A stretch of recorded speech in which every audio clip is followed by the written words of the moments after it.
Okay, I'm opening this public hearing on the proposed school budget for the 2013-14 school year for Rhinebeck Central School District. It's Tuesday, April 23rd, 2013, and I'm going to turn it over to Superintendent Phelan. Okay, thank you, Deirdre. What we're essentially presenting the I think it's the same budget that we discussed at our last meeting with a few tweaks, but in terms of the bottom line, we are looking at a budget increase of 3.46% over last year's budget. But remember, with the tax levy cap, there are really two figures that we focus on, especially so these days. One is the budget-to-budget increase, and the other figure is the tax levy increase. As I think most folks should be aware, the state's tax levy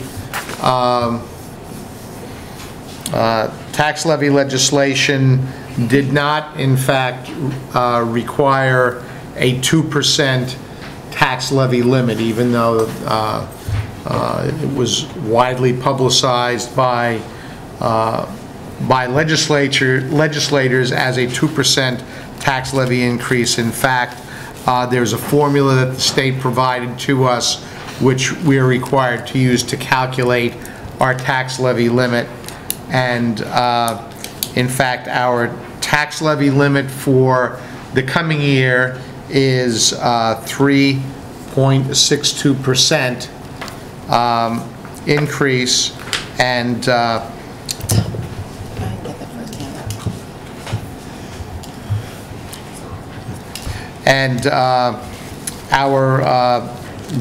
budget that we're proposing that the board approved this evening would result in a tax levy increase of 2.96%.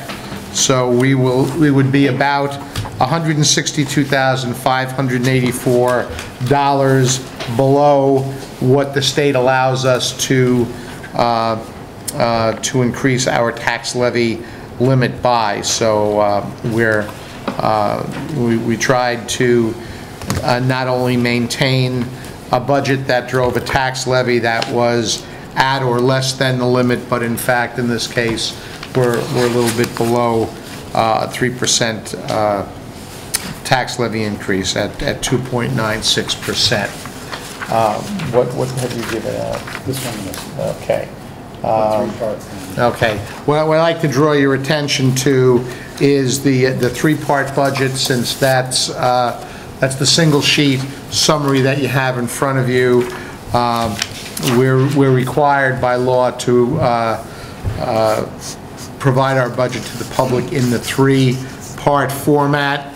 For those of you who aren't aware of how that works, we're required to present our budget in the 3-part format, but we're required to report our budget to the state of New York in the more traditional format that's distributed by budget codes.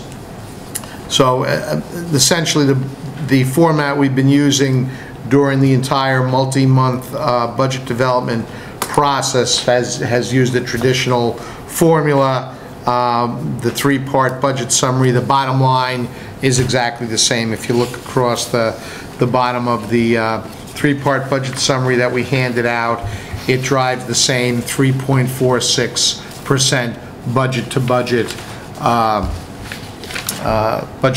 increase.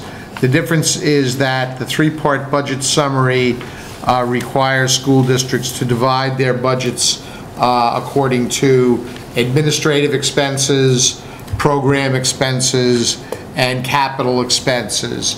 And again, even though the bottom line percentage increase is the same, you can see from the way the 3-part budget summary parses it out that the administrative budget proposed for the 2013-14 school year results in a 9.66% increase.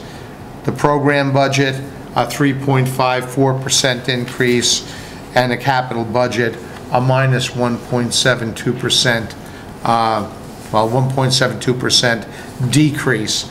As we've been discussing for a number of months, the reason for the larger than normal increase in the administrative budget and the lower than normal lower than normal program budget increase and the capital budget decrease is the result of the fact that we have been talking for months about needs in terms of administrative staffing, specifically tied to the work that the school district has done during the course of the current school year to do a comprehensive audit of our technology capacity, both in terms of infrastructure, but especially in terms of curriculum and instructional technology. And you'll recall that one of the main recommendations by our technology consultants, as well as the feedback that we received from quite a few parents and community members during our budget process, was the recommendation for a director of technology to provide leadership over the next period of time in terms of developing related curriculum, reviewing our instructional approach to technology. So that administrative position is included in the administrative budget, of course. The other position that we've been talking about through this budget development cycle is additional administrative support at the elementary school, driven partly by the needs, especially that we see increasing needs at our elementary school in terms of some of the students with special needs who are coming into our elementary school. In addition to that, given that there is currently no additional support in our elementary school, the requirements of the new APPR to spend significant time in observing and evaluating teachers is putting a sizable strain on the administrative capacity, not only district-wide, but especially in our elementary school. So the administrative budget actually provides funding with some repurposing of monies within our overall budget to be able to bring that director of technology on board this coming year, as well as to provide the additional support at the elementary school as well. So that's the reason for that 9.66% figure. Everything else, the other two parts of the program budget are fairly flat or even decreasing. In terms of the capital budget, we find in terms of capital expenses that not only are we fortunate to have an excellent director of facilities who's managing the facilities and the facilities budget well, but I think we're also seeing the long-term positive impact of the sizable capital project that the voters of the district approved back around 8 or so years ago, that has really put us into very good shape in terms of the conditions of our buildings. There are a number of upgrades that were done as part of that project, so I think we're able to keep our capital budget in check fairly well as a result of those infrastructure improvements over the last several years. And the refinancing. Right. We just thanks for reminding me. As you're all aware, we just recently refinanced the bonding on that project. So that's also helped us to provide resources to do some of the things programmatically that we're looking at doing, being able to do through this budget to maintain, and where we're able to improve the programs and services, including in terms of our academic offerings to our students. So again, none of this comes as any news to those of you who've been sitting around this table for the last 3 months. We did start the process almost 6 weeks earlier than we normally did, and when all is said and done, I'll be curious to get feedback as to whether we ought to adopt that approach in future years. On the positive side, I think it gave us more room to discuss possibilities and to do the research that was necessary. On the downside, we had to make some projections early on because many of the anticipated expenditures that we normally get in February and March, we were making projections about those 6 weeks earlier than we normally do, but we made the appropriate adjustments as we moved through the process, and I think by and large it was a positive process. So that's kind of a snapshot of where we're at in terms of our budget. We're hopeful that the board will adopt a budget this evening, which is in fact a dollar figure, not a group of line items, although obviously we need to use those line items to develop the budget in the first place, as well as to communicate to our community what kinds of things the budget will, if approved, will provide to our students. What else? The budget vote is Tuesday, May 21st, and in addition to approving a budget for 2013-2014, there will be a balloting to elect three board trustees. Mr. Slayton and Mrs. Hatter are not running this year. They announced that sometime earlier this year. The four candidates for those positions: Lisa Rosenthal, who just this year served the remaining year on Lori Rich's term, has submitted a petition to run for a 3-year term, and three individuals who have not served on this school board in the past: Laura Shulkind, Ali Hamoud, and Deidre Dalbert have submitted petitions to the clerk of the board. So there will be 4 individuals running for the 3 positions that are up to be filled this year, and that will also happen on the 21st at our annual balloting for the budget and for school board members. Are there any questions? Any questions or comments? You can if you want. But,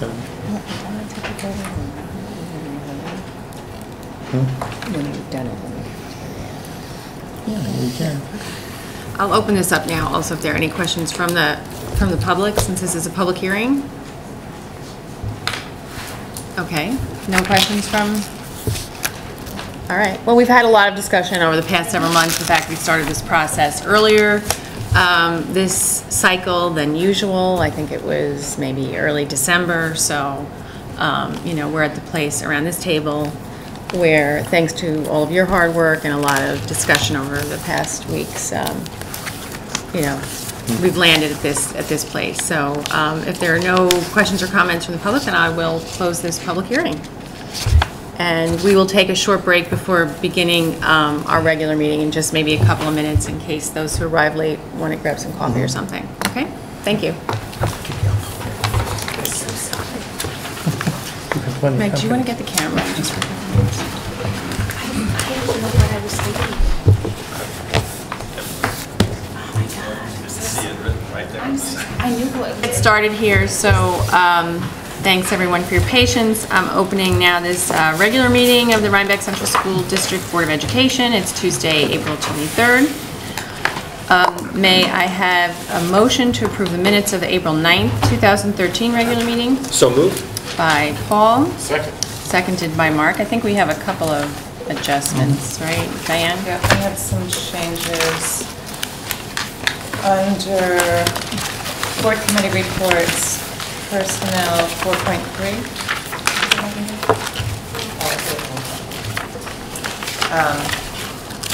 The suggestion was made that the list of preferred qualities might also be applied in hiring long-term substitutes, and may I add, it was also suggested and be addressed by principals in their letter of recommendation to the board. Okay. And in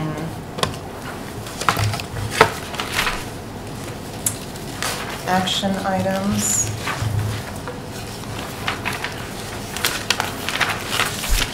.2 Right. votes, there were 5. Aye, Burns, Slater, Fleischer, Hatter, not Quinteros, and 1 nay. Right, so Conteros is under nay Oh. there, yeah. Any other changes to minutes? All those in favor of approving the minutes as amended? Abstain. Okay, that's everyone except for Lisa abstaining. Rosenthal, that motion passes.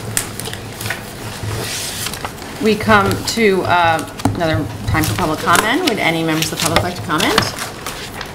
Okay.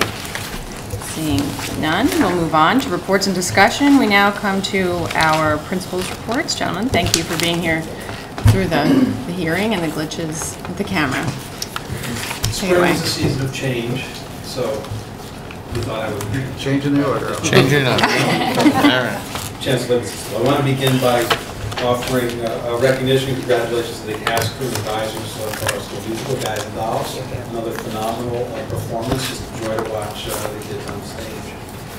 Tomorrow, 2 of our CTI students, CTI is a Career Technical Institute offered by BOCES, are going to be traveling to Syracuse to attend the Skills USA competition. This used to be called VICA as an acronym.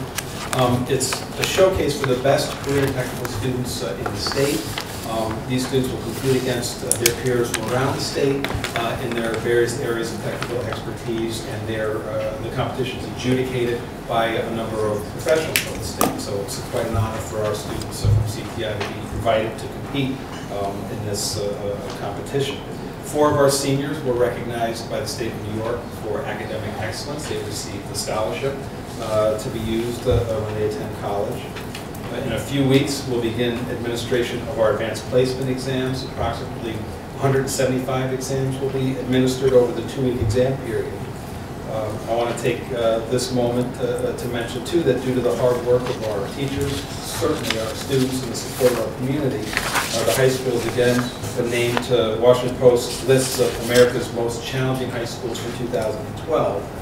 I also want to reiterate, as I've said before, that this is, although I get to talk about this, this is really the result of a K-12 educational experience and the preparation our students receive, starting from kindergarten and all the way up through their senior year. 37 students were named as AP Scholars from the 2012 administration. To be named an AP Scholar, students have to maintain a certain average score on a number of AP exams that they take. Again, a testament to their hard work and the work of our teachers. Thanks to the work of our student resource officers for organizing, and for our physical education teachers for offering a venue.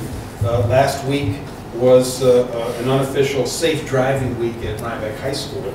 On Monday and Tuesday, state police were here with a contraption called the Spinner, which is a demonstration. Students can see what happens to occupants of a vehicle if they're not belted in properly. On Thursday and Friday of last week, students participated in seatbelt competitions in their physical education classes, which I was able to get out and observe for a little bit. The idea is in teams of 4, students have to go into each of the 4 seats of the vehicle and belt themselves in as quickly as possible in the shortest amount of time. And in each class, the winning team received an iTunes card. The fastest time, believe it or not, was 32 seconds, which is pretty fast. So thanks to our school resource officers and our physical education teachers for helping bring programs to our school to ensure that our kids make good decisions and are safe on the road. Representatives from the Dutchess County Board of Elections today spoke to our participation in government classes and our economics classes on the importance of registering to vote. They were also in our cafeteria to help our students register, those of our students who have recently turned 18 or will turn 18 this year. In the arts, our student artists traveled to the Storm King Arts Center last Friday. Next Tuesday, they'll visit R&F Paints at Kingston. I think, as I mentioned in the past, this is for lessons in caustic painting. Today, our painting class visited Betsy Giacarusso's art studio in Rhinebeck. And on May 1st, our art students will travel to the Massachusetts Museum of Contemporary Art in North Adams. So thanks to our art teachers, also to the Arts and Education Committee for helping support our students in really gaining the benefit of local art galleries and venues. In our forensics class, our guest speakers this month will include officials from the Dutchess County Medical Examiner's Office, a forensic anthropologist, and also representatives from the state police. In more perhaps mundane matters, our guidance counselors and I have begun the scheduling process for the 2013-14 school year. Once again, we're using the procedures we learned about in the training last year to minimize the number of conflicts in our schedules, and everything's on time in terms of when we're anticipating a completed master schedule for this year. Looking ahead, this Saturday, the Senior Citizen Prom, sponsored by the Rhinebeck Teachers Association, takes place. As usual, our student volunteers will receive community service for waiting on tables and helping to clean up afterwards and set up before. The SATs will be administered on May 4th. In several weeks, we'll have guest speakers for our upperclassmen on the importance of good decision-making and safe driving. Our juniors will hear from the victim impact speaker, John Muller. And our seniors will hear a presentation from Sergeant Tim McBride from the Ulster County Stop DWI. May is a very busy month, as you all know. Our choral concert takes place May 2nd at 7:30. The NISMA Solo Festival will take place on May 3rd and 4th. 8 of our students will participate in the NISMA Solo Festival. The high school band concert is on May 23rd, and the junior-senior prom takes place on Friday, May 24th. So, quick snapshot of the high school. Any questions? Thank you very much.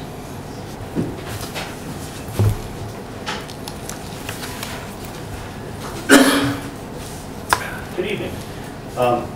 In trying to figure out how I wanted to design my board report tonight, I have some information that you've requested through Mr. Fallon regarding the ELA state testing and the upcoming math state testing that's taking place tomorrow, beginning tomorrow, and then a number of other programs that are going around. So I decided to get the testing out of the way. As you know, we completed our ELA state testing last week. I know that it was requested to know a little bit more about testing times, time frames, some anecdotal feedback from some of our ELA teachers and other test proctors, and some of the feedback from our students. The ELA test consisted of 3 days of testing, exactly 90 minutes per day, plus instructions. All of our testing windows, we had 100 minutes designated for testing times. Unfortunately, we discovered that the 10 minutes that they estimated for instructions were inadequate, particularly on day 2. The day 2 exam consisted of 2 different books. Day 1 and day 3 was 1 book. However, the day 2 instructions required that the teachers read instructions to students for 20 minutes before we even began the testing time, before we even began that 90-minute testing.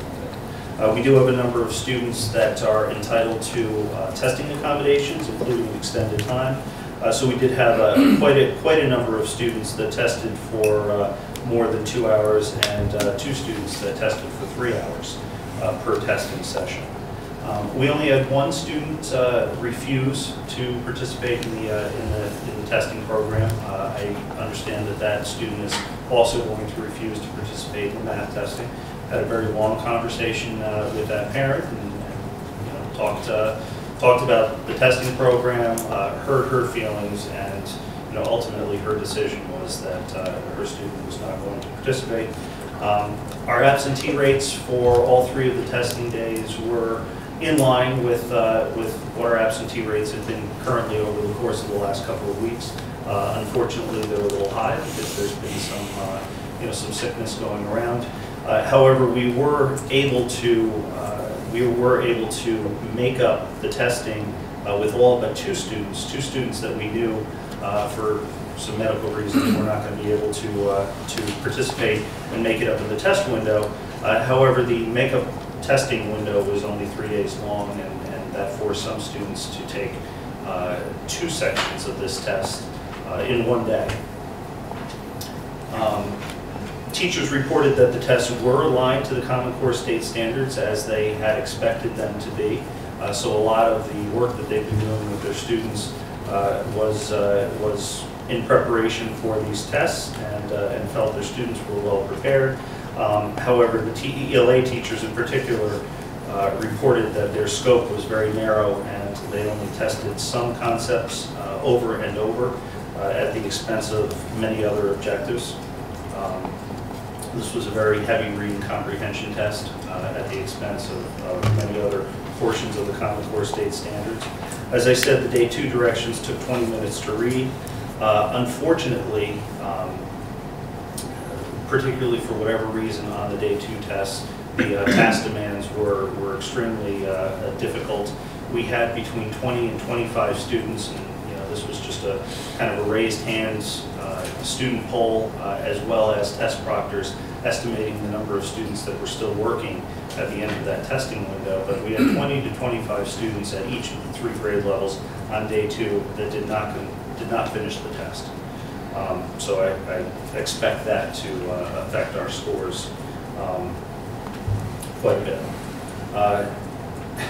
In addition to this, and this is something I discovered just this afternoon, the state embedded field test questions within the tests that we administer to our students, particularly in books 1 and 2, which were administered on day 1, and book 2 was administered on day 2. As I said, that was the day that we had a lot of students run out of time and not be able to finish.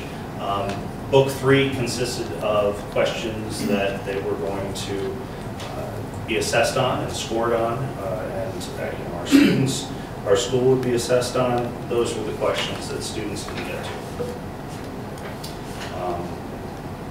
Just anecdotally from the students, teachers reported that students were physically, mentally, and emotionally drained on test days, making instruction difficult the remainder of the day. They reported that they felt that the rigor of the passages was not age appropriate. They were also concerned because they felt that a number of students rushed their day 3 exam because they had had such a difficult time completing the test on day 2. Does anybody have any questions about testing? I saw Paul and then Lisa. First of all, thank you for addressing this timely topic head on. I really appreciate it. Lots of facts in there. I mean, we could have a long, long discussion. I think you answered the question I was going to ask, but I just want to be clear. So at BMS, you said 90 minutes of testing each day. What, I mean, how did you adjust the schedule for the rest of the day, and kind of what was the impact on the rest of the day? I mean, I heard the students were tired emotionally and mentally, but what was the impact on the rest of the school day? There were a number of impacts on the rest of the school day. Unfortunately, with a schedule working in conjunction with the high school, it's very difficult for us to be able to flex our schedule to offer the other 9 periods around that testing window. So unfortunately, what that means for us is for the 6 days of testing, 3 days last week, 3 days this week, all of period 3 is lost. We do our testing in the morning. all of the research shows that that's the best time to complete this testing. We do not like to start at the very beginning of the day. We have students that come in late. We have students that aren't prepared and ready to go and you know, mentally focused. So we begin, we flex the time slightly for the ELA exam. Our testing window began at approximately 8:50 and ended at 10:30.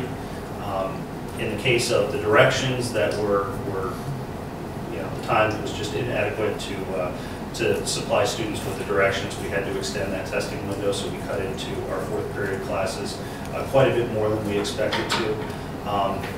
In the case of math, which will begin tomorrow and have the you know, the same testing window, we'll begin tests at 8:15 and we'll complete them about 10 o'clock. So we're preserving a little bit of the fourth period class.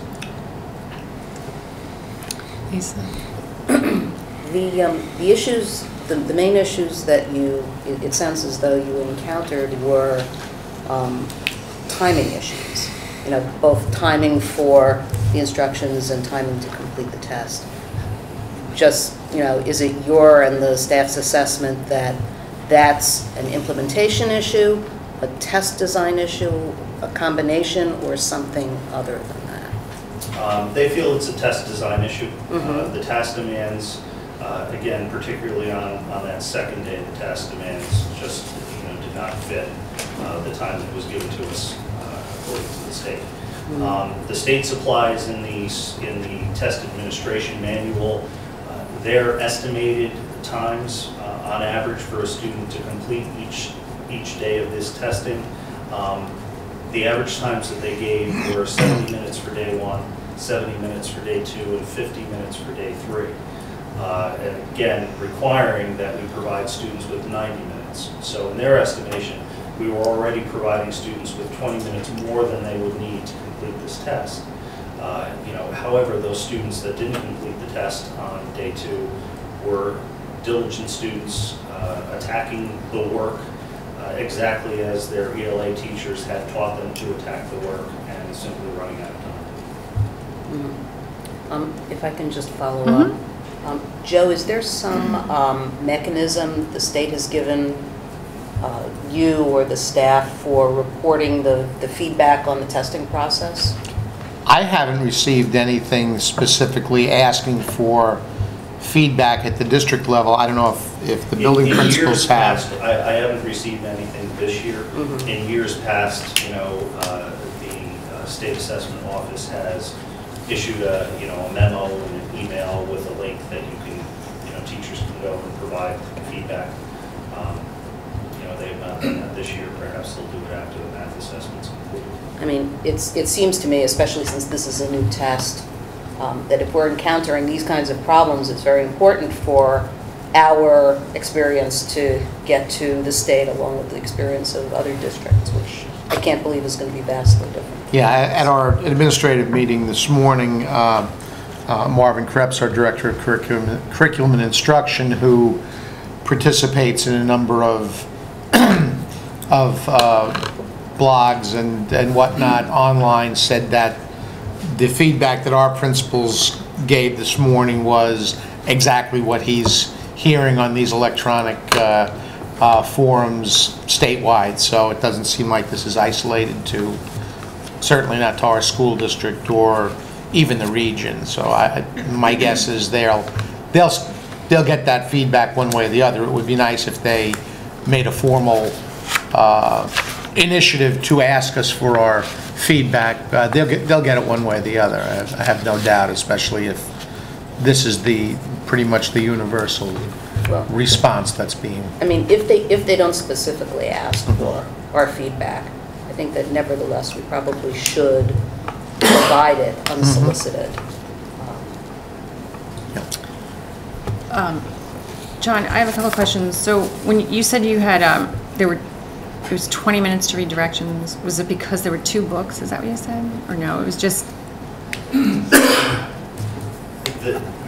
There were about 4.5 to 5 pages of directions that need to be, when we received the state assessment, proctors are required to read verbatim. It's scripted for them. So they read 5 pages worth of instructions. To allow students to work at their own pace through Book 2 and Book 3, they were asked to read instructions, all of the instructions for both books at the beginning of the test time. So students were listening to 10 plus minutes of instructions for a book that they weren't going to get to for 45 minutes to an hour into the testing time. For clarity, day 2 was like that in every grade. Day 1 and 3 each had one book. Right. Day 2 was embedded with 2 books. Right. Well, that just seems appalling to me. And then you said you just learned today that field testing was embedded in it. So I know in previous years they'd be like, want you to do a field test. But now you're saying that since the ELA test, you've been informed or you found it out somehow, or? I found it out on my own.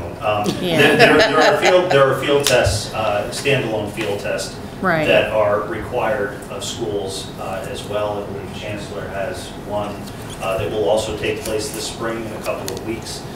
We were fortunate, this was the first year that the state decided to do fall field testing as well. Bulkley happened to be selected to do our field testing in the fall, so that's already been completed in 7th grade ELA. However, the state has always embedded field test questions. My concern and my upset today came when I discovered that the field test questions were embedded into Book 2, and quite a high percentage of my students didn't complete Book 3, on which they're being scored because they were so diligently working on Book 2. Right. And just to refresh my memory, when you're in 6th grade, you're 11 and 12, right, years old? Right. So sitting for 90 minutes when you're 11 and 12, just what do you think about that as an educator? I think it's appalling. I don't think we ask in any other setting do we ask our students at that age to sit and attend to something for that length of time. Last year there was a particularly long day with a lot of task demands, and actually built into the instructions on that day was a required 5-minute break that was uniform across the entire building for all proctors in all testing sessions. That was removed from this year's test, while at the same time the demands appeared to be quite high. Well, like Paul, I appreciate you sharing with us this experience. Oh, Diane, go ahead. Oh, and Mark, okay. I know the material is different. Is the amount of days testing and the amount of time per test different this year, aside from the break? I know that last year was the first year that the number of days went to 3 days at all 3 grade levels.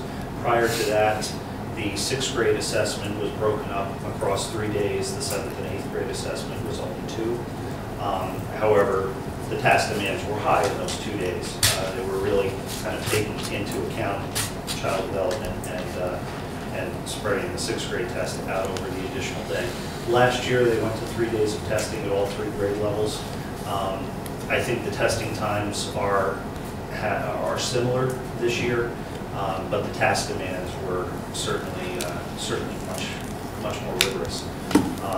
Whereas students had quite a bit of time at the end of their assessment to go back and recheck their answers, reread passages, and work on their writing. They were frantically scribbling until they were told from the counsel's hand. Mark? I just have a scoring question. If the student doesn't finish the test questions, are those questions marked as wrong answers? Or are they scored based on the number of completed questions? My understanding, and I don't know the answer to that for sure, my hope is that the state will take into account the fact that I'm sure this isn't exclusive to Rhinebeck, and that there was an issue here with the amount of time that was given for the demands. However, my understanding is they're given a 0 on those questions. That's the way it's been in years past. You're not scored on what you complete, you're scored on the entire assessment. Any other questions on the testing? I know you have, starting tomorrow, Then there's the Tomorrow math, we begin 3 the days of math. Testing, you know, again, the testing times, the number of days, the way the test is divided is similar. And we'll test tomorrow, Thursday and Friday, and, you know, in my next board report, I'll provide you with some feedback from that. Right. Well, as Paul said, we could have a long conversation about this, and certainly we will in various contexts. So thanks for making that presentation. But I know some good things have been happening as well. So I'll run through a number of other things. This month in our 7th grade health classes, Adrian Amado from the Council on Addiction Prevention and Education has joined our health classes and been discussing substance and alcohol abuse and use with our 7th grade students. DMS students will participate in their 7th annual group exhibition at Montgomery Row. That will begin May 3rd and be up for display through May 31st. I believe their work, as well as the work of CLS and Rhinebeck High School students, will be on display. The exhibition begins with a student reception from 5 to 7 p.m. on Friday, May 3rd. All are invited to attend. Thanks to, and I'll use the phrase thanks to an arts and education grant several times. Thanks to an arts and education grant, our 8th grade students are working once again this year with performers from the Hudson Valley Shakespeare Project. Performance will be working with our students each Friday throughout the month of May to create their own version of Romeo and Juliet. They've done this for a number of years now, and that typically culminates in a performance for the 5th grade classes. That will again this year, and our 8th grade students will be going over to perform for the 5th graders on June 10th. Thanks to an arts and education grant, our local Reiku potter, Steve Layden, will come and work once again with our 6th grade students on May 13th. As you may recall, he builds an outdoor kiln, teaches students about firing ceramics in this creative way, and then fires the pieces for the 6th grade students throughout the day. On May 14th, Sergeant Christopher Reddy will be conducting the clinic for the 7th and 8th grade band. Sergeant Reddy has been a member of the award-winning West Point Saxophone Quartet and a member of their West Point music faculty since 2001. As I have reported on a number of occasions, as we lead up to Water Days and to our walking history tour of Rhinebeck, I know I spoke a little bit about the history tour last time I joined you. Every time I have a conversation with Mr. Frischkinet, it gets bigger and better. Now I'm hearing the tales of weavers and cobblers and possibly a blacksmith participating, as well as a number of other pre-Revolutionary War era artisans. In addition to that, thanks to an arts and education grant, we have a number of actors and actresses that will be performing period skits as students travel through town and stop at some of these various sites. So that will take place on May 23rd and 24th. So I look forward to being able to tell you a little bit more about that at my next board report. In conjunction with that, 7th grade students will, we split the class into halves. The other half of the students on that day will be going down to Norwood Point to do our annual estuary study. And finally, our BMS choral concert will take place on May 9th, and I invite everyone to attend. Great. Any other questions? Thank you so much. Much nicer to end up with that. Yes, we appreciate that. All the exciting things that our children participate in. Thank you.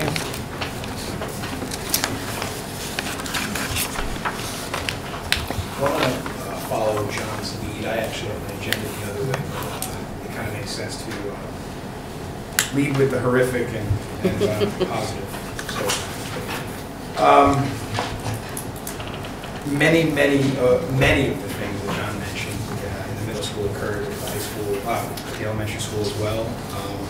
I'd like to start with just letting you know about the time frames. There's also 3 days, 3rd, 4th, and 5th grade. For us, grades 3 and 4 get 70 minutes. Each of the 3 days, with the exception of the 3rd day, grade 4 gets 90 minutes. And grade 5 has 90 minutes all 3 days. Of course, as John said, we also have many students that get time and a half. I have one student that gets double time. So there was one student that had a 3-hour test. And other students get a time and a half, some that get pulled out of the classrooms for supplementation, things of that nature. It was very challenging. The depth of knowledge, the reflection of Common Core, which was just recently adopted, did show up in all 3 grades, all 3 days. Very inadequacies of instruction, time to give the instructions was identically the same. It took about 20 minutes, even more in some cases. We don't have the structure of the day like we do, like they do in middle school and high school. So, you know, the periods with a little more flexibility to allow staff. We kind of have a starting time of about 9:15, and they can go until they get through, obviously, the instruction. So they have a little more time, more flexibility when the time starts, as I described earlier. Very heavy reading comprehension all 3 days, all 3 grades. In the past, they've had listening passages on day 2, which allowed teachers to read a passage to students several times, and then the time would start thereafter. So that was not a reading test; it was more of listening comprehension. In this case, they got rid of that this year. It was all reading comprehension. The field test issue was identically the same as well. You never know where the field test questions are, and we did recently find out that that's the case. So in 3rd, 4th, and 5th grade, also on day 2, they were embedded in day 1 and book 1 and book 2, and on day 2, book 2 was where the field questions were. Book 3 did not have them, and we had, I don't have the specific numbers like John did, but heard across the board, not only anecdotally, but saw it myself because I'm testing coordinator in my building and I pack these books. I made a comment this morning in admin that I was amazed at how many, and I didn't count in an effort to keep my sanity, but there were a lot of books that were never even opened, book 3 in my building, which means students spent an absorbent amount of time doing exactly what we asked them to do. Go back, a lot of questions. To give you a quick example, by the way, questions along the lines of a detail in paragraph 3 and how it affected outcome in paragraph 9 and how that ultimately changed the character's view in paragraph 17, that kind of thing. So students who were doing what we asked them to do were bouncing back and forth and reading several paragraphs and things.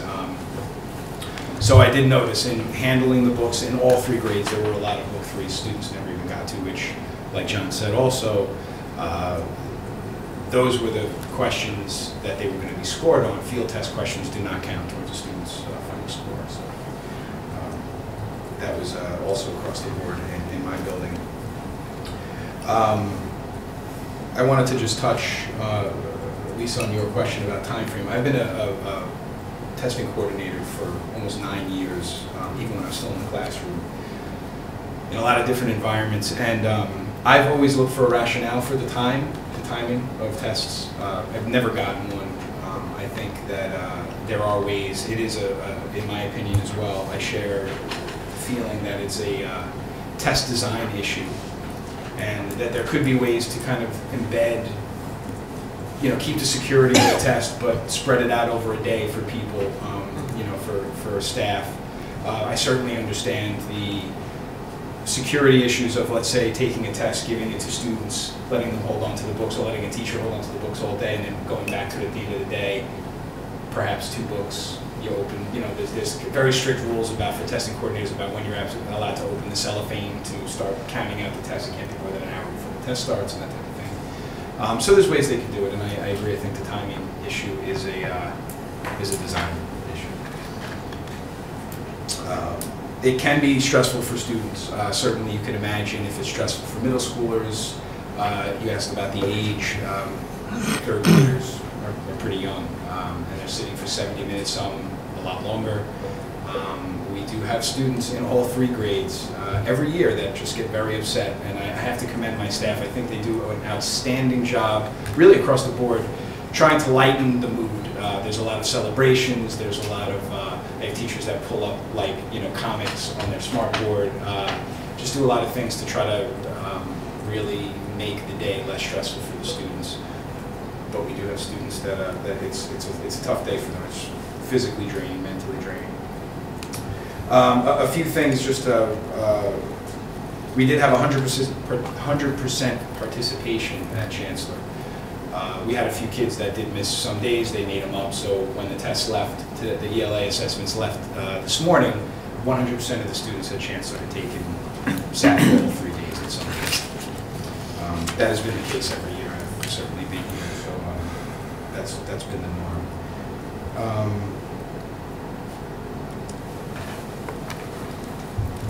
Just a quick, we also start tomorrow math, 3 days in a row for all 3 grades. That looks, that's 70 minutes for 3 and 4 each day, and 90 minutes for grade 5 each of the 3 days. We start tomorrow, Thursday and Friday, and then the makeup window is Monday, Tuesday, and Wednesday next week.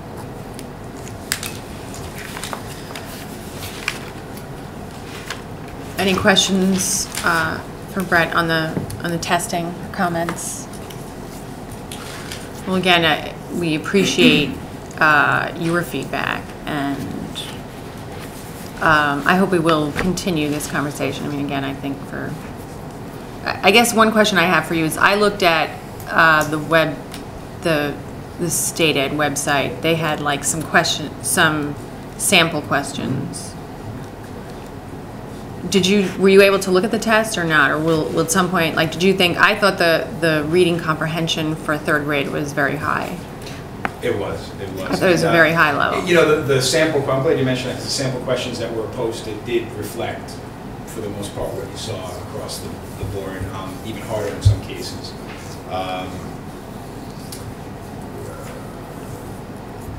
I thought all 3 grades actually were tough. I mean, I think they reflected the concept and the idea of what we want to get at with, as far as the shifts in general, especially in ELA, since that's what we're specifically talking about, that are represented in the Common Core.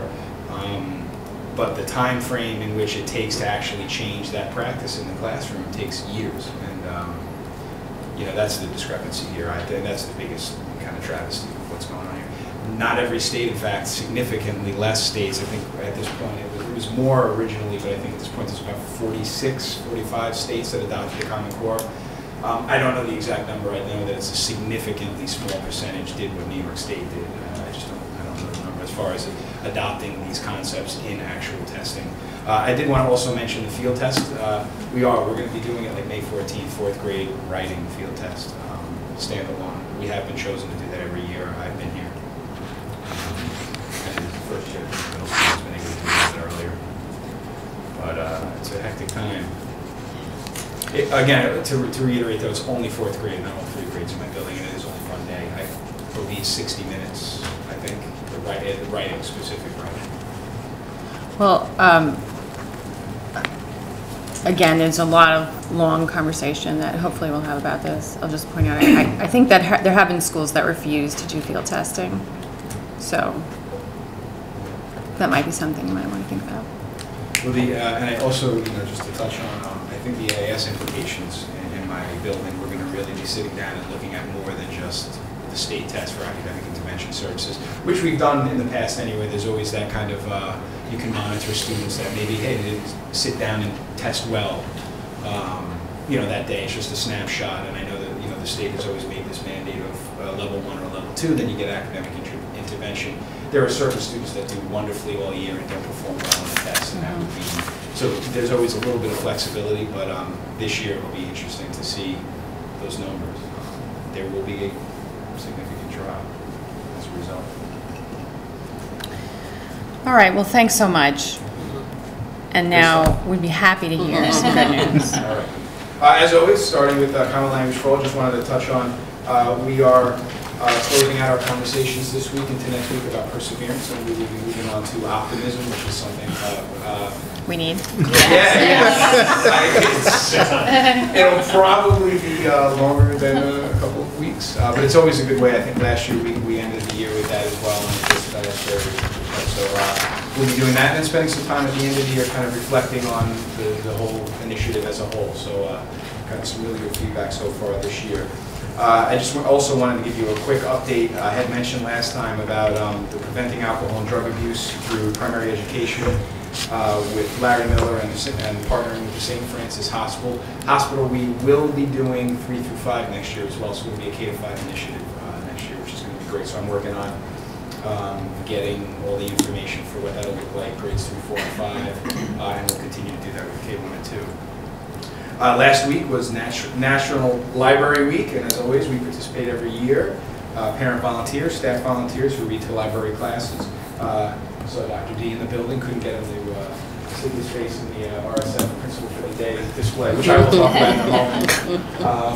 But also next week we have, oh, and by the way, when I tried to get him to do that, he was very quick redirection.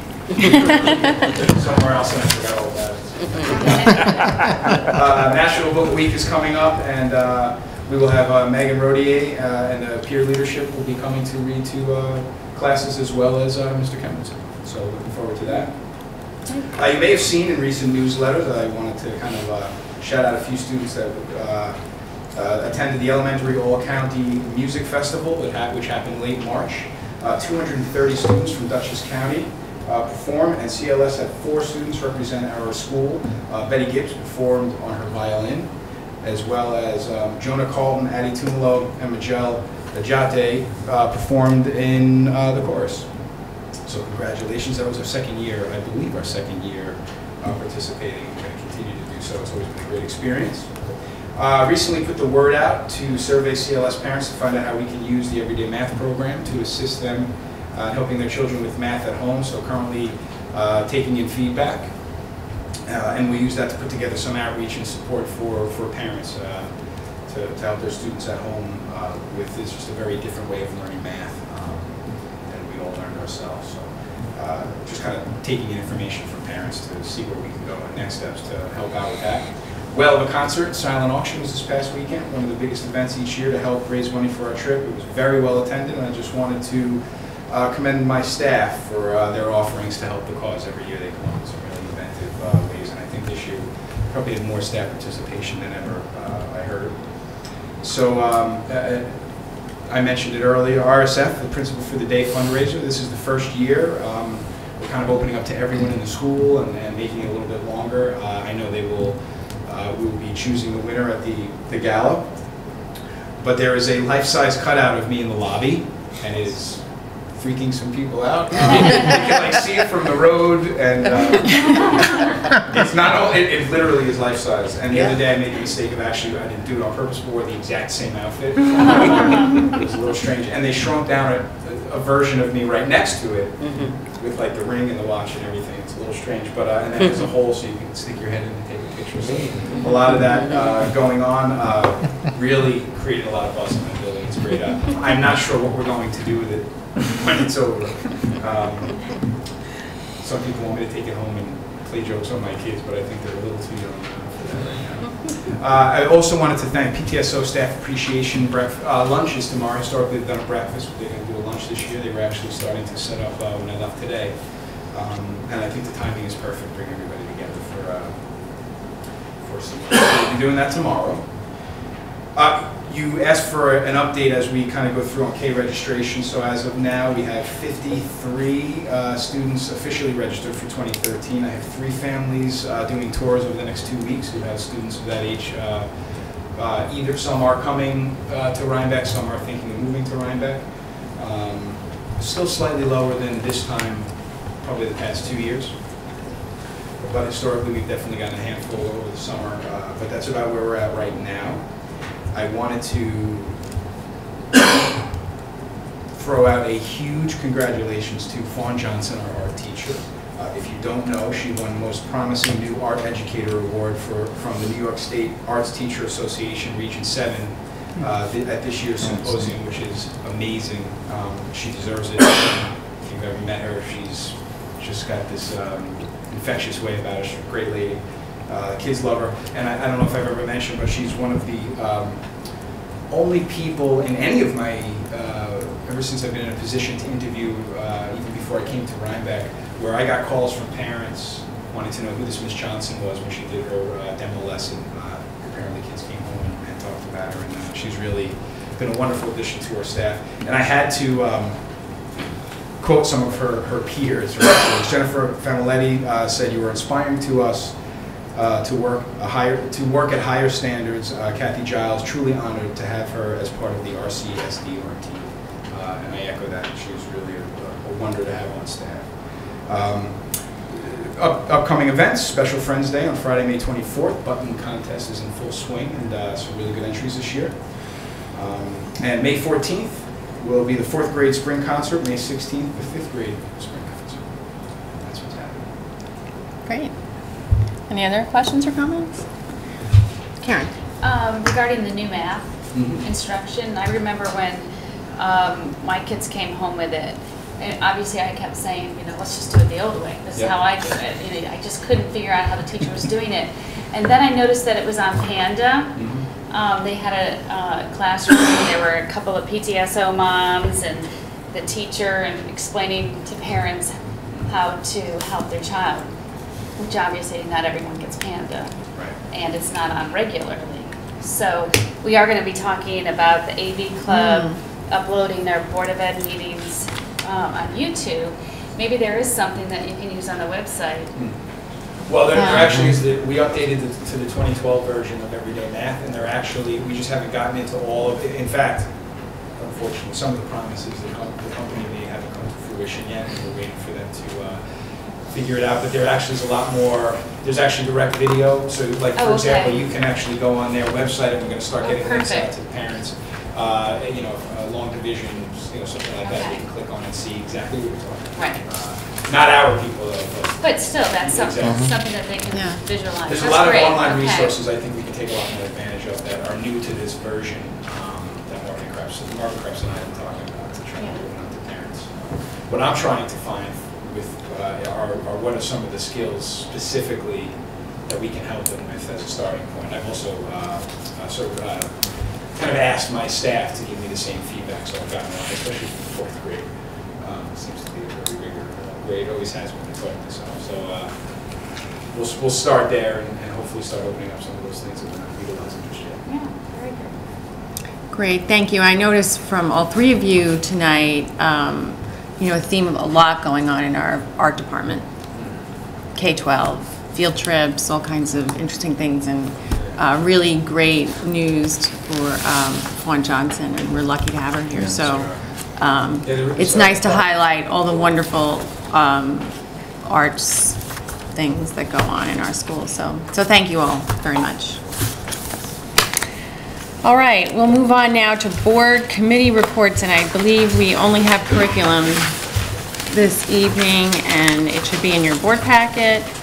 And Karen, you did those minutes. We spoke briefly with Brett regarding the kindergarten special area progress report and grade 3 through 5 special area quarterly progress report. Basically, the meeting prior to this April curriculum meeting, we discussed concerns about what is healthy fitness level for kids and how to proceed with this information once it's obtained. What are they doing with these specific evaluations, the special area teachers, and they're going to see how it goes for the year, reevaluate, ask parents for their feedback, and the teachers, they definitely use these evaluations to decide their lesson plans. Kids that need extra help in certain areas, they may divide them up and work with those kids in that area, and kids that are excelling in different areas, they'll do something else. So, you know, they're going to see how it goes for the year and what the feedback is from parents and teachers, and then we'll reevaluate it next year. And the goal remains to implement the parent portal for Chancellor in the fall. And then obviously we spent a lot of time talking about the technology director, really getting Marvin's input on what he feels, you know, his concerns are, what he'd like to see go forward with the technology director. I like his term, instructional technology director, because it's important to have curriculum and technology work together. How important it is to have the two not be separate departments, and for us to work on a mission vision statement prior to the hiring of this individual if it does happen. And that we would definitely look at our May meeting. Obviously, it was a hot topic tonight about assessment and standardized testing. We talked briefly about Marvin about that, and he's coming in May with obviously a lot of information, and we'll discuss what our principals have discussed tonight, so we'll have more feedback on that. We really want to see what it looks like for our children in a day of testing, which we heard a lot this evening. Other discussion points, one of the committee members would like the curriculum committee to revisit an increase in foreign language in the middle school, possibly seen after the technology director. We do have one comes in to the school and the time constraints are lifted in the middle school that we might be able to increase our foreign language. And then we also discussed briefly that possibly in the future having an accelerated science program was just briefly discussed. We have an accelerated math program in the middle school, and possibly looking to see if that could be started in a couple years. I know that the science curriculum will be reevaluated. I think is it 2014? They just came out, so we're going to be looking at them this coming year.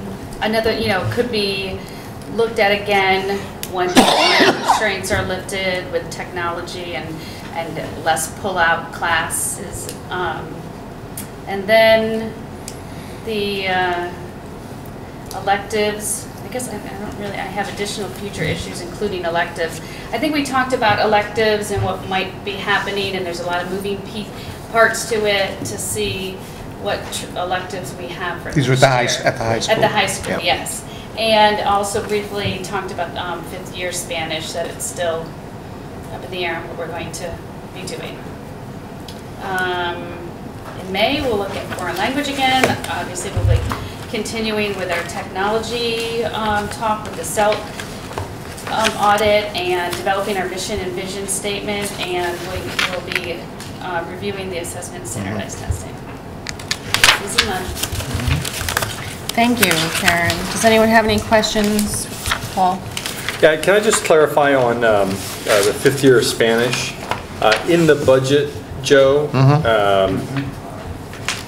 we have a foreign language elective, .2, staffing. What, can you just remind me what that's for? Would be for 5th year Spanish. That's what I thought. Okay, so if the budget passes, then we have 5th year Spanish, and is it 5th year French as well? It's not at this point. Okay, so it's just 5th year Spanish. Okay. That's where the requests have been. Okay, thanks.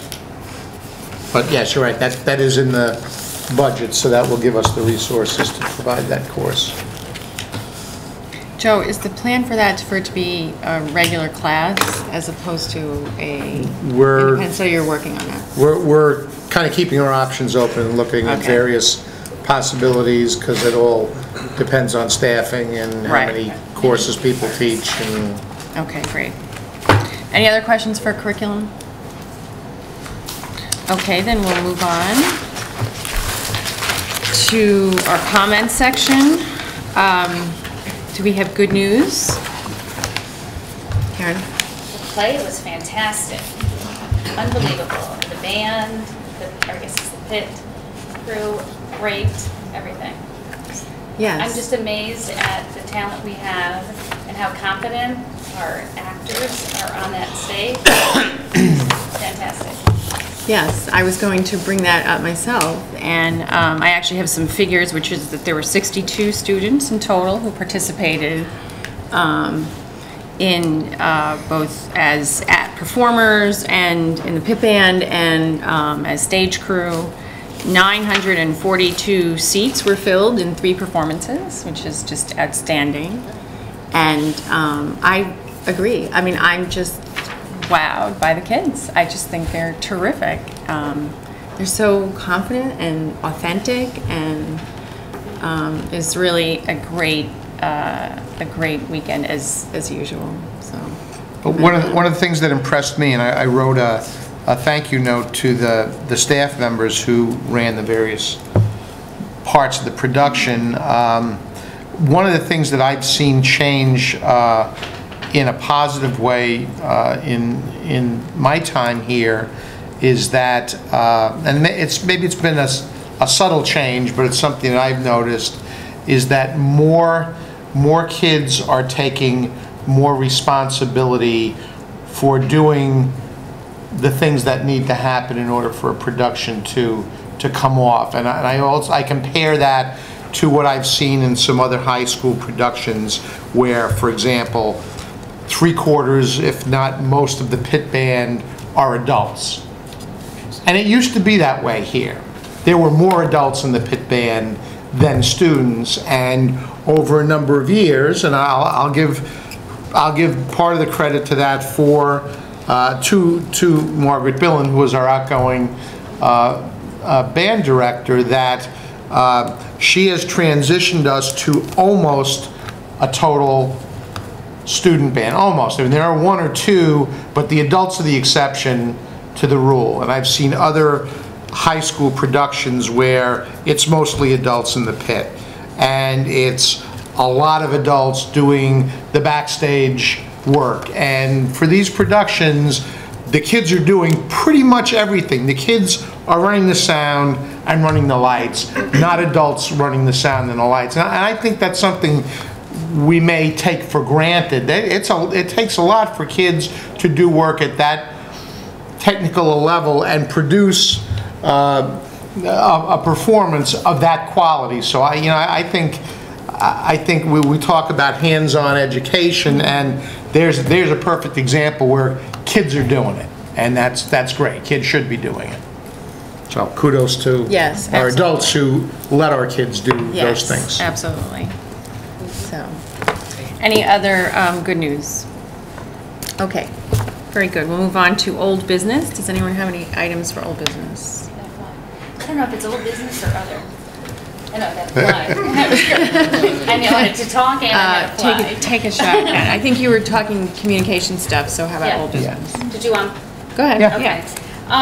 So the communications committee met yesterday. I didn't do the minutes, they'll be in the board packet, but we did want to talk about what the AV Club had asked, that they were interested in doing for the Board of Ed. Uploading our meetings on YouTube, and we were concerned in the past about comments that can be made.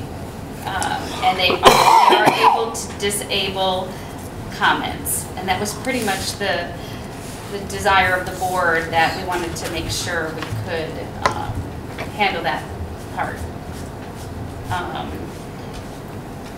With, having our meetings on YouTube, and so we can definitely disable that. And so the communications committee was recommending to the board that we go ahead and give the okay to the AV Club. Anyone have any questions about that or comments? So just for clarification, I think our sentiment is not to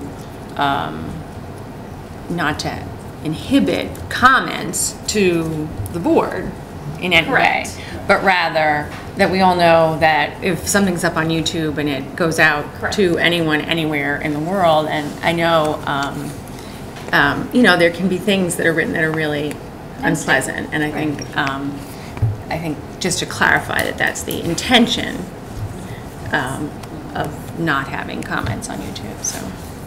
Well, do we need any kind of formal vote on this, or can we just say, if no one has any objections, let's do it? I would say if, I just wanted to say that we are, it's an idea of piloting it and seeing how it goes and reevaluating in the fall. Okay. Yeah, I did want to apologize that we're not discouraging comments. It's just that, there's a lot of negative things that can be said, like ugly, shirt, or so-and-so needs a haircut. Well, it can get even worse. I'll share, like many years ago, there was a Rhinebeck basketball game where my son had this ridiculous shot where he was saving a ball that went out and it hit off an opponent's head and ended up going into the basket. So a parent was filming and uploaded that onto YouTube. And, that was great to share. But after, some months or something, there were like people who knows where, had nothing to do with our school or anything with the other school, that were just like writing things back and forth that were so crude. And it kind of ruined that. So we just really want this as a communication tool outward and not using YouTube to communicate back to us. Right. So, yes. Well, and it opens up our meetings to more people that don't get Panda. Right, exactly, which So, I think was a great idea, and it came website. from our kids, so I think that's wonderful. Joe, Yeah, I don't think it requires a board vote, Okay. just if the board indicates to me, and the vast majority, if not everybody, is saying, yeah, go for it, I'll get back to Vinny and the kids and tell them Great. go for it, and we'll see how it goes. Looks like everyone's nodding their head. Great. So, okay, Excellent. thank you That's so good. much. Thanks to the Communications Committee. Any other old business? I'll just bring up the farmer's market. I know people sort of supported the idea of having a table at the farmer's market, but no one's really grabbed and said, like, I'll do it. So not really sure that's going to happen, but we'll see. It's had mixed success in the past. And but if anyone over time decides they want to take that on, just let me know. Moving on to the second part, opportunity for public comment. Would any members of the public like to speak?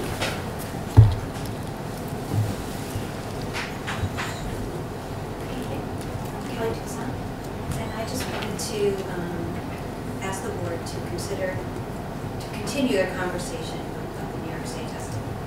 I'm not good at speaking in front of people, but I had concerns about this, and then after listening to the principals, they just reiterated my concerns.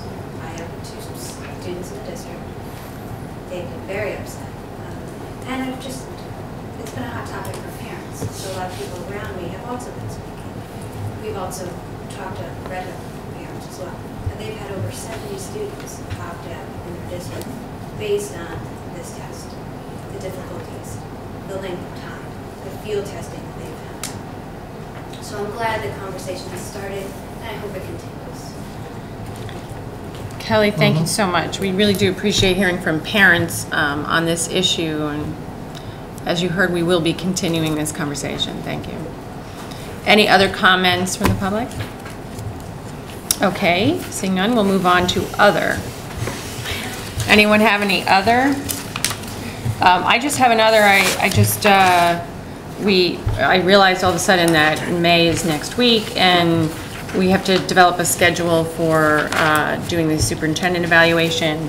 We only have 2 regular meetings in May, 2 in June, so that's left. So I emailed around a schedule, and I'll give it another day or so. People want to think over whether that schedule looks right in terms of allowing everyone the time they need to complete the evaluation, for us to meet and reflect on it, meet with Joe, etc. Give Joe time to give us his self-evaluation and reflection. So if anyone has any comments tonight, share them, or otherwise, we'll get this schedule going as soon as possible. Any other? No? Okay, great. Then we move on to our action items. Does anyone have anything to remove from the consent agenda? Okay, then may I have a motion upon the recommendation of the superintendent of schools to approve the consent agenda? So moved. By Paul? Second. Seconded by Mark. All those in favor? That's unanimous. That motion passes.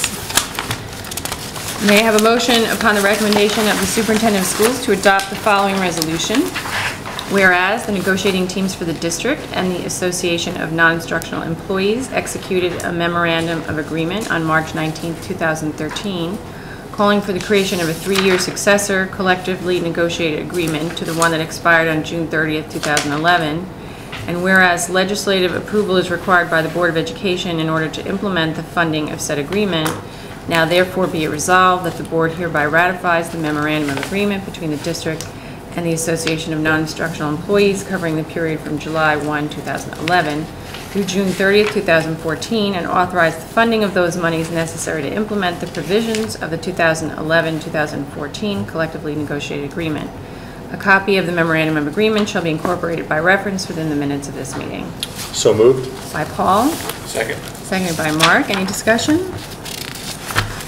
Thanks to Joe and Tom and the members of our non-instructional unit for bringing this to a successful conclusion. All those in favor? That's unanimous. That motion passes. May I have a motion to cast one vote for Jim Milano as a candidate in the annual election of members of the Dutchess County Board of Cooperative Education Services? So moved. By Paul, Second. seconded by Mark. Any discussion? Yes. Yeah. How was Mr. Milano arrived at as the candidate? Well, that's the motion I'm asking because, as I shared information previously about the various candidates, Mr. Milano is an incumbent, the word that I received from him, I'm satisfied with his performance, and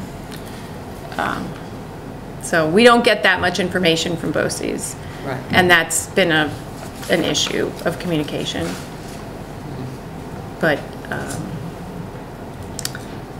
that's a motion we're making, and everyone can vote as they see. So, any other questions? All those in favor? That's unanimous. That motion passes. May I have a motion to cast one vote for Ralph Ciumento as a candidate in the annual election of members of the Dutchess County Board of Cooperative Education Services? So moved. By Paul, Second. seconded by Mark. Any questions? Similarly, we don't get much information. We work on how the relationship is with BOCES, that Tom in particular, and Joe, have year-round. And every year we talk about wanting to get more information. On the other hand, I have to say the people who serve on BOCES, it's like more thankless than the work that we do every day. So they do a lot of important things in the county. Every BOCES does, and it's often overlooked. So, okay, all those in favor? That's unanimous. That motion passes.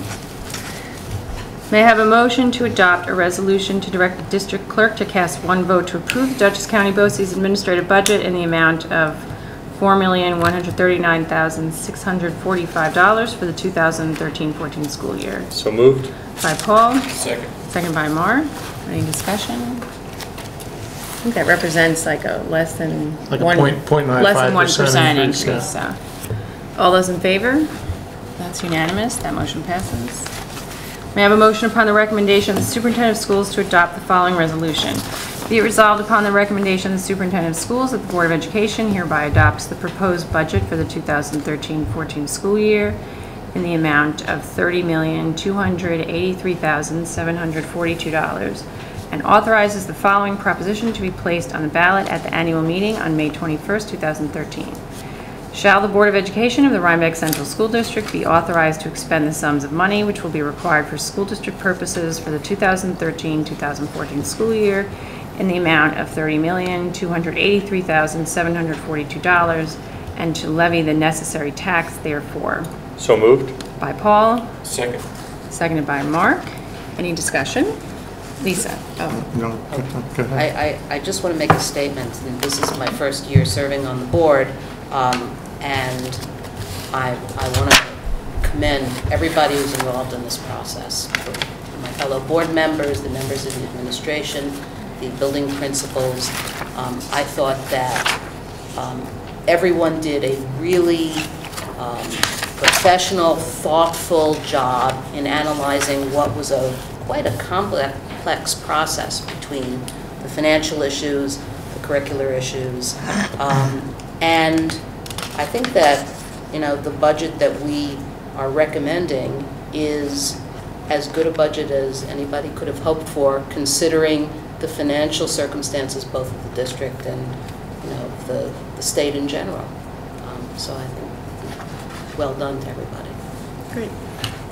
I just want to comment for anybody who might be watching this on Panda or YouTube maybe at some point pretty soon, that the board is adopting a budget which is an amount of money.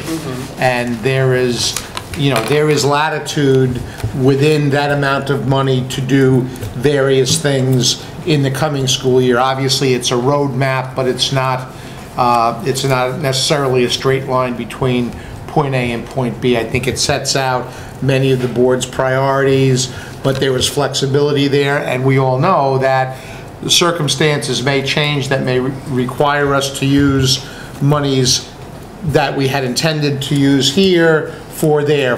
Just as an example, for people who may be watching this, if we had students who required certain special, very expensive services that we didn't just budget gobs of money for the possibility of them, then we may need to be flexible within our budget and divert monies to where they're required. So again, just making the point that the board is approving a dollar amount within which we feel we can meet the board's goals and the goals for our students and our staff for the coming school year.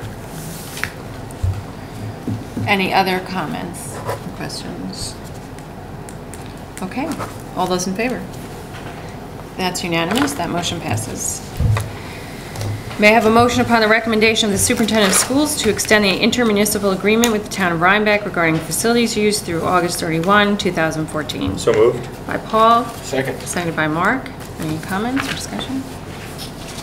I'll just say that I think this has been nicely, it's been several years now that we've had this intermunicipal agreement, and it's worked by all accounts smoothly. There was a time many, many years ago where there was some difficulties in those interactions, and I just want to thank Joe and also our town board members and town supervisor for making this a smooth relationship now. Yeah, I mean, I will just expand upon that and say that there once was a time not too awfully long ago that we were billing and back billing and comparing how much this costs versus how much that costs, which is not to say that this agreement is a disregard for how much it costs to have facilities open, but I think it speaks to the cooperation between the school district and in particular our town officials, because by and large our town owns the facilities that we need to use, tennis courts, for example, pool, for example, and we have facilities here that the town doesn't have, like gymnasium space and whatnot. And I think it's a good idea that we're letting one another use those facilities without keeping a tally and sending a bill. And it really doesn't matter how it comes out in the wash. We're all in this together, and we're pooling our resources to help our community. So it's a good thing. Okay, all those in favor? That's unanimous. That motion passes. May I have a motion upon the recommendation of the superintendent of schools to adopt the following resolutions? Be it resolved that the Rhinebeck Central School District Board of Education hereby establishes a 5-day work week. 7-hour day is a standard work day for employees for the purpose of determining days worked reportable to the New York State and local employees retirement system for the following positions: Director of Buildings and Grounds, Cook Manager, Secretary to the Business Manager, District Treasurer, Accounts Payable Clerk, Secretary to the Superintendent, Senior Account Clerk, Microcomputer Specialist, Adult Education Coordinator, Athletic Trainer, Food Service Worker, Part-Time School Monitor, Part-Time Teacher Aide, and Internal Claims Auditor. So moved. By Paul. Second. Second by Mark. Any questions or comments? Seeing none, all those in favor? That's unanimous. That motion passes. May I have a motion upon the recommendation of the superintendent of schools to accept grant awards from the Rhinebeck PTSO in the total amount of $3,289.11 as stipulated. So moved. By Paul. Second. Second by Mark. Go ahead. I was just going to say, we're very fortunate to have organizations in our community such as the PTSO that enable our students to do things that they couldn't otherwise, and here's a great example. We should always call this out during the good news section. Absolutely. Thanks for noting that. All those in favor? That's unanimous. That motion passes. May I have a motion upon the recommendation of the superintendent of schools to approve the list of poll inspectors and chairperson as submitted, and to give the district clerk permission to fill additional positions as necessary? So moved. By Paul. Second. Seconded by Mark. Any questions? Seeing none, all those in favor? That's unanimous. That motion passes. May I have a motion upon the recommendation of the Superintendent of Schools that the Board of Education hereby terminates the employment of Shannon Riley as a full-time assistant cook, a non-competitive labor class civil service position effective April 9th, 2013. So moved. By Paul. Second. Seconded by Mark. Any comments or questions? Seeing none, all those in favor? That's unanimous. That motion passes. May I have a motion upon the recommendation of the Superintendent of Schools to approve the list of additional emergency and conditional substitute teachers and substitute non-instructional staff for the 2012-13 school year? So moved. We're going to pull that. We don't have. Oh, we don't have, Yeah, Meg was not unable to close the loop Oh, on the right, people that she okay. was Unmoved. hoping to bring. yeah, okay. So we're skipping motion 6.12. On to 6.13. May I have a motion upon the recommendation of the Superintendent of Schools to certify Ed Davenport, John Chemnitzer, Brett King, Richard Zipp, Mark Bird, Marvin Krebs, and Joseph Phelan as qualified lead evaluators of classroom teachers, and Joseph Phelan and Marvin Krebs as qualified lead evaluators of building principals, effective April 10, 2013, having successfully completed the training requirements prescribed in 8 NYCRR, or New York Regulations 30-2.9B. So moved. By Paul. Second. Seconded by Mark. Any questions or discussion? All those in favor? That's unanimous. That motion passes. May I have a motion upon the recommendation of the Superintendent of Schools to approve the revised 2012-13 school tax bill totaling $3,716.80 in reduction adjustments and make appropriate refunds to the property owner. And upon the recommendation of the Superintendent of Schools to approve the previous year's school tax bills refunding a total of $1,776.66 in reduction adjustments and make appropriate refund to the property owner from the district's tax tertiary reserve. So moved. By Paul. Second by Mark. Any questions? All those in favor? That's unanimous. That motion passes. May I have a motion upon the recommendation of the Superintendent of Schools to approve as a first reading in consideration of modifications to Board Policy Number 5305, eligibility for extracurricular activities? So moved. By Paul. Second. Seconded by Mark. Any discussion on that one? Paul? So I just wanted to ask, well, first of all, I think the changes are, I think, pretty well thought out, pretty, just in the right direction. But Joe, I want to just ask a question about page 2. It's the table under paragraph 5. You know, I think the first change called out there in bold, up to 20%. You know, in the past, I've heard you argue that, you know, we really didn't want to leave issues like this to the discretion of the building principal. You know, you had always guided the board that it was your preference to have straightforward rules about, you know, what the policies were, especially code of conduct and eligibility, things like this. You know, and here we're introducing a notion of discretion up to. So what's your thinking on that? Yeah, well, I can give you my thoughts, and I will certainly invite the members of the policy committee to do the same if they wish, because this was you know, this was virtually the whole year in the discussing and making, and those of you who've been on policy know what's involved in these kinds of policies, and I think where we're at right now, in an effort to try to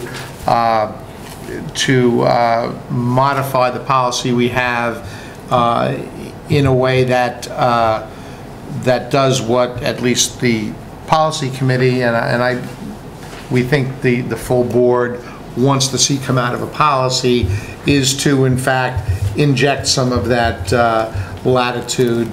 It's certainly, and you know, one of the things we discussed is that it is consistent with the way our more general code of conduct is structured, which provides the building principals with a range of consequences and to use their better judgment based upon the specifics of the situation that they know that the general public may not be privy to, because much of that information is confidential.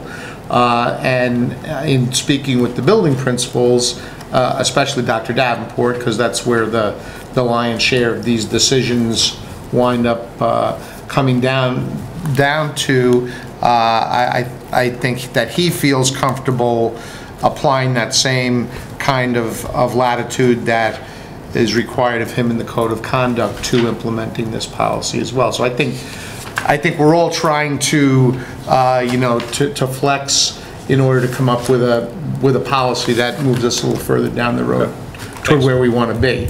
And that particular one does that. That gives that latitude up to 20% depending on the circumstances. Did you guys have your hand up that you wanted to? As long as your question is answered. Yeah. Okay. Any other questions? So this, for an athlete who violates the code as related to use of tobacco, alcohol, or other drugs, in the first violation, they're ineligible for competition up to 20% of the season's contests. The repeat violation, you're ineligible for athletic competition for the rest of the current season and the school's next sports season. So say if it happened during basketball, it would be the end of basketball and then the spring season. Mm-hmm. Whether you're an athlete who participates in that season or not. Or not, okay. I mean, we realize that there's just no way to craft this to address every possible permutation. Some athletes are 3-sport athletes, some are 2 sports, some are 1 sport. I think this was our best shot at trying to, again, be a little more flexible and a little more reasonable.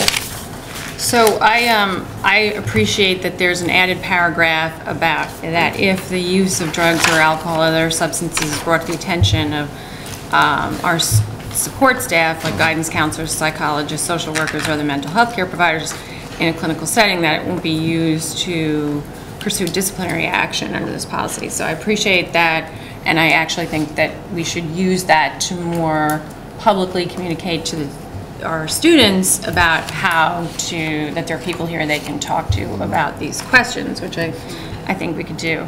But I'll just have to say, I know I've sort of been an outlier on this, but I appreciate the changes made here, but I still don't think that the school should be punishing kids for things that happen outside of the school grounds in this regard. I think that that we could be bold, that we have a really a school system here with a lot of, well, I mean, the truth is a lot of schools, but we don't have like a lot of discipline problems, and we have great kids and great parents, and I think that like I would recommend we look at models of what are called restorative justice models, where you, instead of coming up with disciplinary measures that are punishment, you come up with plans with kids that go with their strengths, and that you work individually with kids who have infractions, and you say, okay, what's your plan that you're going to make to make this better and not do this again? And so you, instead of just cutting off access to after-school activities, for example, or suspending kids out of school, you work with individual kids to say, like, what's going on for you, and let's make a plan together that we expect you, like a contract, to meet. So that's a very, very short way of talking about what restorative justice is, but it's a model that some school systems and communities actually try to use when to reach people, because what you want to see is change. You don't want to just see that the kids aren't your problem anymore, but that change happens. So just overall, I know over the years I've really grappled with this policy and been difficult about it, but that's still where I stand. Lisa? Because I've heard you talk about this issue previously, I just want to speak to it, because we did talk about what the purpose of the policy was when we were talking in committee about the changes that you see reflected here this evening. And I mean, our goal here, and I think the goal of the policy, was not to find a way to punish kids. The point here is to lay out some parameters for participation in extracurricular activities, and to couple that not with punishments per se, but with things that we want students to understand about being citizens in the world and citizens in this community. This comes up more in sports, but it also comes up in other sorts of extracurricular activities, the idea that you are privileged with the opportunity to do these things, and that part of the privilege is to conduct yourself in a manner that is more positive than, you know, the average person living his life. So with respect to use of tobacco, alcohol, or controlled substances, you know, it's not so much that we're saying we're going to punish you for using these things.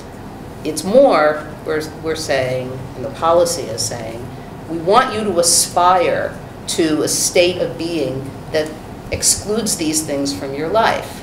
And when you agree to participate, you're agreeing to do that. If you, having done so, then break that agreement, here are the consequences for it. But overall, it's not, you know, you're being punished so much as these are things that you shouldn't do. These are the consequences if you do them.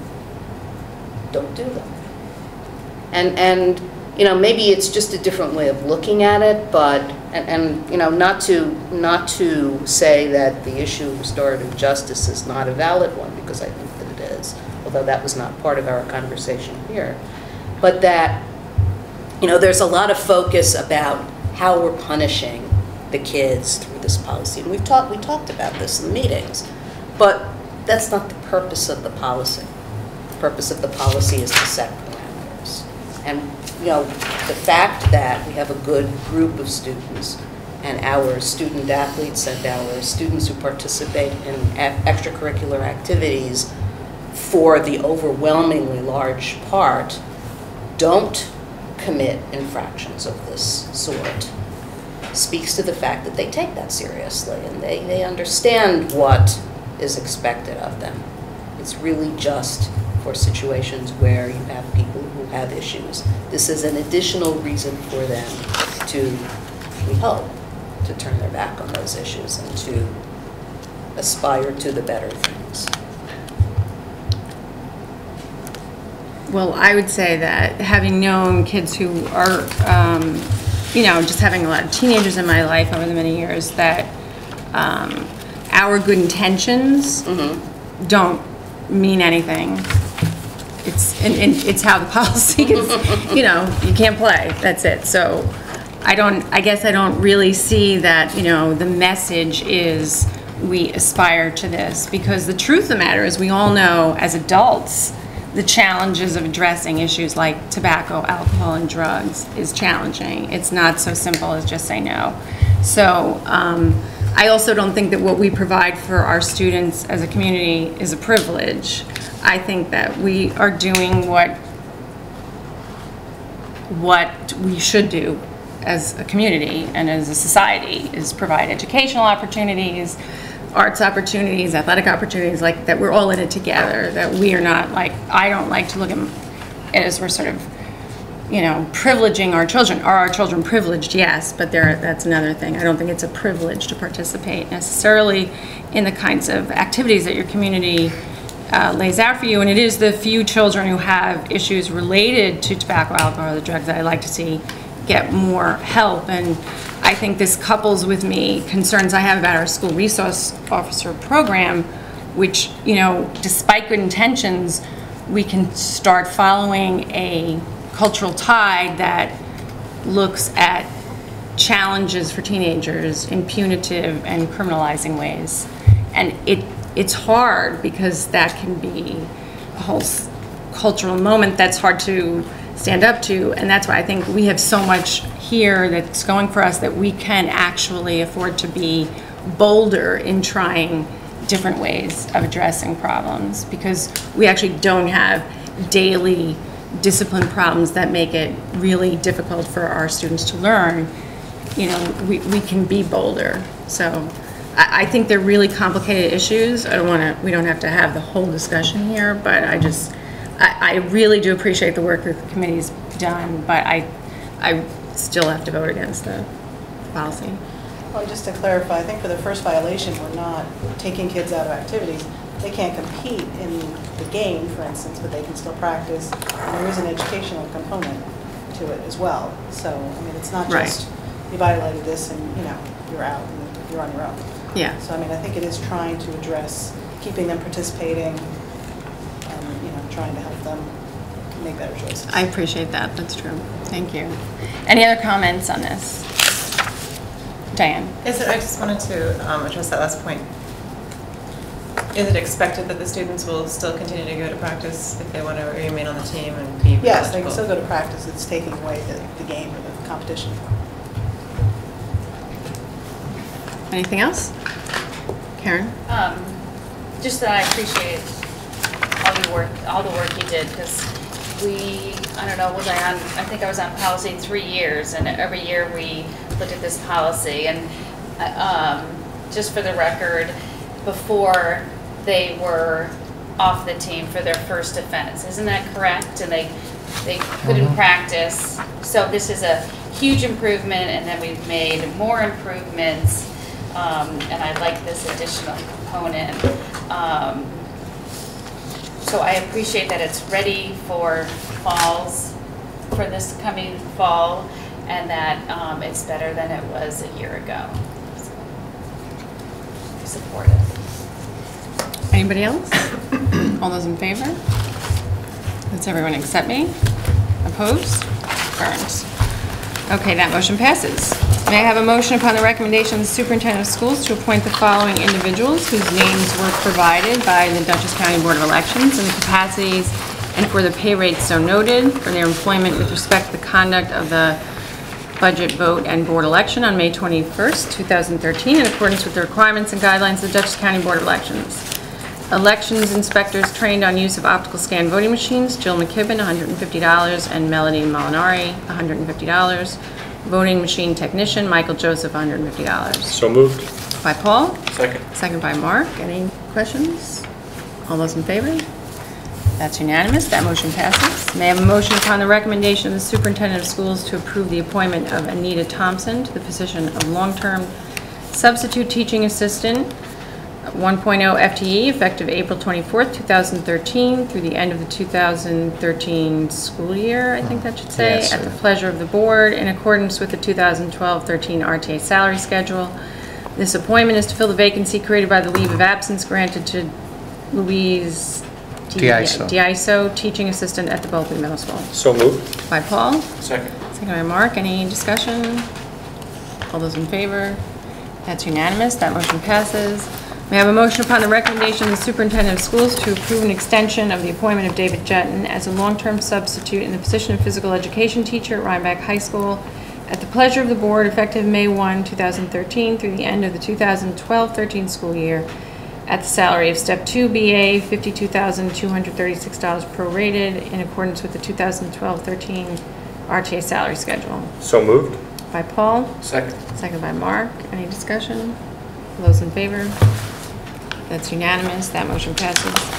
May I have a motion upon the recommendation of the superintendent of schools to approve the appointment of Gideon Moore as a long-term substitute in the position of business computer social studies teacher at Rhinebeck High School at the pleasure of the board, effective May 1st, 2013, through the end of the 2012-13 school year at the salary of Step 1 MA plus 30, $61,370 prorated in accordance with the 2012-13 RTA salary schedule. So moved. By Paul. Second. Second by Mark. Any discussion? All those in favor? That's unanimous. That motion passes. May I have a motion upon the recommendation of the superintendent of schools to approve the Rhinebeck crew team overnight trip to the New York State Scholastic Rowing Association Championships in Saratoga, New York on May 10th through 12th, 2013 at no additional unbudgeted cost to the school district. So moved. By Paul. Second. Seconded by Mark. Any discussion? I just have a clarification question. What does it mean to say no additional unbudgeted cost? So there's a budgeted cost and then the additional cost is not going to cost anything? The additional cost, which is like hotel rooms, Right. transportation, that's paid for by the booster club that supports this activity. Okay. Obviously, we budgeted for coaching salaries, so Okay. part of their salary is covered by the school district, but the additional cost of going on an overnight trip are paid for by Rhinebeck Crew Incorporated. It's just the wording that confused me. Thank you. Anything else? All those in favor? That's unanimous. That motion passes. May I have a motion upon the recommendation of the superintendent of schools to move into executive session for the purpose of discussion of the employment history of a particular member of the teaching staff? So moved. By Paul? Second by Mark. All those in favor? We are moving into executive session. Thank you, everyone.